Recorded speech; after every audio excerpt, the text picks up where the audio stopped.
Welcome! This video is episode 35, is the third in my 4-part series on making a permanent do-it-yourself repair to a serious basement foundation problem. I'll show you how to design and install a French drain system along the wall and porch areas where rainwater is pooling and contributing to this foundation damage.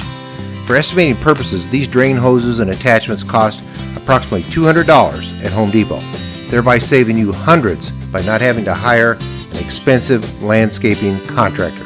In episode 33, we conducted an initial assessment of some basement foundation damage as it relates to my sister-in-law's home gutter system and exterior flower bed in the vicinity of her major water leakage and damaged basement wall shown in the upper left and lower right thumbnails. Using the Let's Fix It Right approach, you have the potential to save between $5,000 to $15,000 as a do-it-yourselfer instead of contracting an effort similar to this to an expensive foundation restoration company. Episode 34 shows how to design, build, and install gutters and drain pipes on the roof near the area that is causing the foundation damage. For estimating purposes, these drain pipe components cost approximately $100 at Home Depot, thereby saving you hundreds by not having to hire an expensive roofing contractor. And in episode 36, a professional contractor, Mike Anderson, is a guest of the Let's Fix It Right team, will show us how to make a permanent epoxy repair to this serious crack in my sister-in-law's foundation wall. This is my sister-in-law Debbie's flower bed above the leakage area and where a major crack is in her basement foundation wall below. In the basement, I determined that it is 27.5 feet from the crack to the edge of her house. In her flower bed, this 27.5 foot mark is here. In other words, this is the most likely area where the water is entering into her basement. As you can see, her landscaping flower bed is improperly installed, i.e. it is installed too high. The top of her rock bed is above the line where the foundation meets the start of the brick wall. Water is most likely leaking through this seam into the basement foundation wall below. We're going to dig this out, and I suspect that underneath these rocks there's some plastic material keeping weeds from growing in her flower bed. I also suspect that rainwater is accumulating in this bed area, forming a small pond, rising above the seam between the foundation and the bricks, and flowing into her basement here. The solution that we are looking at is to install an easy drain or French drain from Home Depot. We'll run it from this corner over to this area near the porch, turn 90 degrees and bring it out to the edge of her sidewalk and install a drain outlet here. If we can't get enough downward slope to get the water out of this area, we may have to dig and run the French drain underneath her sidewalk and install the drain outlet here in her grass. To construct the French drain, we purchased the following items from Home Depot: 3 10-foot sections of easy drain or pre-built French drain lengths, 1 4-inch drain spout outlet, 1 4-inch drain union, and 3 4-inch drain caps. Okay, step 1 in the process is to start clearing a path for our trench for the easy drain itself. As you can see, the easy drain width is actually the same width as this shovel head here, which just comes in handy.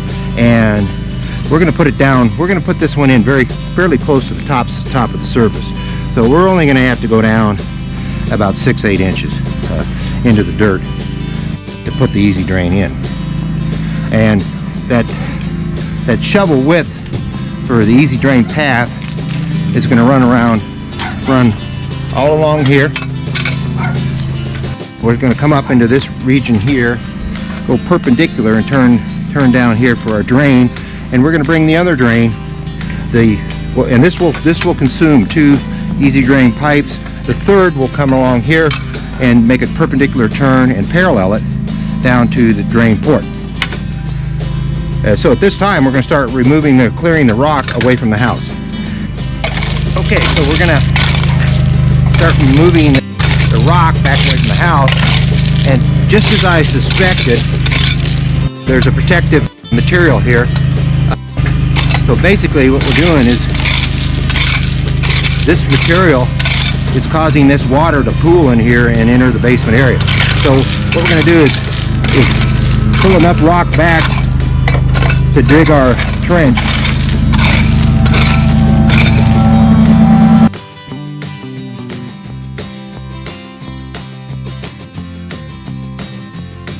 I'm here with Eric, my sister-in-law's future son-in-law, and we're going to start by pulling this plastic sheet back and digging the dirt out shortly thereafter.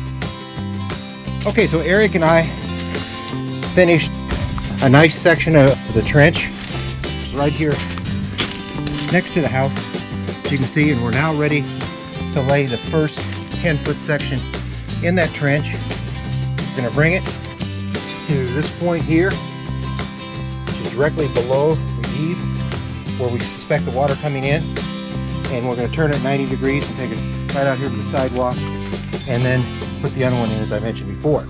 And in particular, we're going to have the top of the French drain actually come over this top edge of the brick a little bit, so it will be impossible for water to enter the seam. As soon as the water gets in the top area here, the seam between the brick and the top of the foundation of the house, where we suspect this leak is coming from, it will be impossible for water to get through that. Okay, we have our first two lengths of easy drain laid in, combined them, attached them with a union in the center point, a cap on the far end of the drain, and we're going to rig these for installation at this time. Okay, so Eric and I have finished our initial dig, and you can see it through here. We basically have 3 sections of hosing. As I mentioned before, 2 sections from the garage area down underneath the perpendicular area where the drain comes out to the sidewalk, and a third one that runs perpendicular and then parallel to the other one all the way down to the sidewalk here. And at this time, we're going to cut this drain right here in this area here with a razor knife and a wire tie, and shorten this by about a foot or so, and install this drain opening here, so the water will be able to actually flow from the house up out of the drain across the sidewalk and hopefully away from the house. So we're going to find out very soon if this works. So as soon as we finish this, we're going to add a little bit of rock here and there, and then we're going to flood this and test it to make sure it's working properly. By the way, it's important to note that this was a very tough dig in the summer heat. Eric and I had to contend with a 105 degree heat index with an actual temperature of 98 degrees and high humidity. Consequently, Eric and I could only work for 10-minute periods and had to cool off inside for 5 to 10 minutes to keep from getting heat exhaustion. Okay, so we have all the easy drain installed. We've made our cut, and we've spliced in the drain opening at the end of the drain right here. And the idea of the concept is this drain here, easy drain part here, is plugged at the end, but the water that it takes out of the corner of the house is going to run down parallel to the other drain system and fill up also. So we're running a test at this time, and we're going to fill it up with water and see how it does. And if it does fine, we'll go ahead and fill everything back up.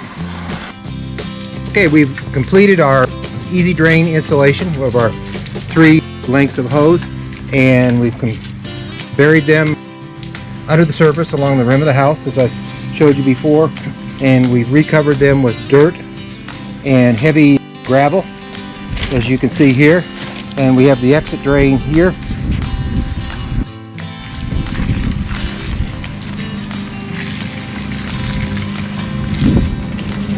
My wife's out here with me right now. She's cleaning up some of the excess mess.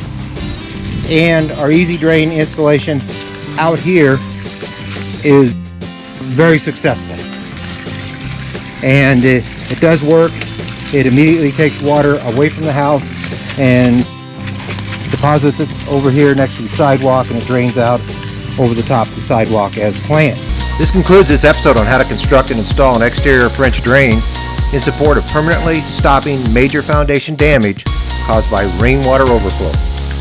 Don't forget to subscribe to my channel and select the YouTube bell so YouTube will notify you of all my new projects immediately after I publish them. At this time, I'm moving on to my next project. You're more than welcome to follow. In addition, if you have a great project that you want to post on my YouTube channel, email me some pictures and a brief description of it. If it qualifies for the Let's Fix It Right standards to help others, I'll interview you over the phone as a guest do-it-yourselfer, produce a high-quality video, and post it on my Let's Fix It Right channel. For the year following this posting, I'll share 50% of the potential YouTube benefits with you. If you have any subject matter requests or recommendations, please contact me. All of this said, I recommend that you subscribe to my channel, follow my projects, and save a bundle of money doing it.